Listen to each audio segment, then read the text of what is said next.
गद्यपाठ 10 दुनिया में पहला मकान। रचयिता डॉक्टर विजया गुप्ता। बच्चों, आज हम इस गद्यपाठ पर पुनरीक्षण करेंगे।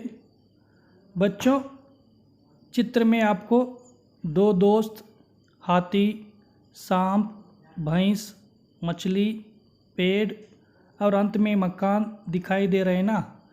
ये सभी चित्र को आप याद रखने से दुनिया में पहला मकान कहानी का सार आपको याद आएगा। बच्चों, इस कहानी के ऊपर 1 या 2 या 3 अंक के प्रश्नों को पूछा जा सकता है।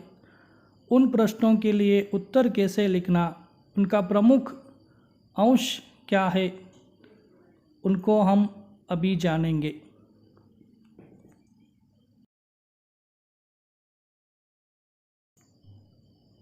दुनिया में पहला मकान, इस गद्य के प्रमुख अंश।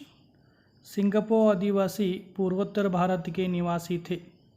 किंद्रू लालिम और किंचा लालिदाम दोस्तों ने मकान बनाना तय किया। मकान बनाने के बारे में पशुओं से पूछताछ करने के लिए जंगल की ओर चल पड़े।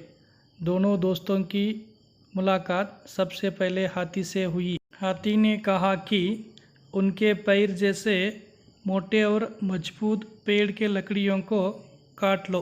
हाथी को सिर्फ इतना ही पता थी। बाद में सांप से मिले। सांप ने दोस्तों को उसकी तरह लंबी और पतली लकड़ियों को काटने के लिए कहा, लेकिन सांप को भी पूरी जानकारी नहीं थी। दोस्तों का मुलाकात अब भैंस से होती है। भैंस ने दोस्तों से कहा, जैसे पंजर में 4 पैरों पर हड्डियां पड़ी हैं, उसी तरह लकड़ियों से छप्पर का पंजर बना लो। आगे की बात भैंस नहीं जानती थी। अंत में दोस्तों की मुलाकात मछली से होती है। पेड़ों से बहुत सारे पत्तियों को तोड़कर जैसे मछली की पीठ पर पट्टियां हैं, उसी तरह पत्तियों को छप्पर पर जमाने के लिए मछली दोस्तों से कहा। इसके अतिरिक्त आशय भाग के इन 3 अंश भी अत्यंत महत्वपूर्ण है। मनुष्य चींटियों से गिरकर उठने का साहस सीखा है। मुर्गी ने मनुष्य को सुबह जल्दी उठने की सीख दी है। मनुष्य विभिन्न पशु पक्षियों की ध्वनियों का अनुकरण करते करते अपनी भाषा को समृद्ध बनाया। बच्चों, अंत में मेरी यही आशा है कि इन प्रमुख अंशों को ध्यान में रखकर आप परीक्षा में ज़्यादा से ज़्यादा अंक प्राप्त करें।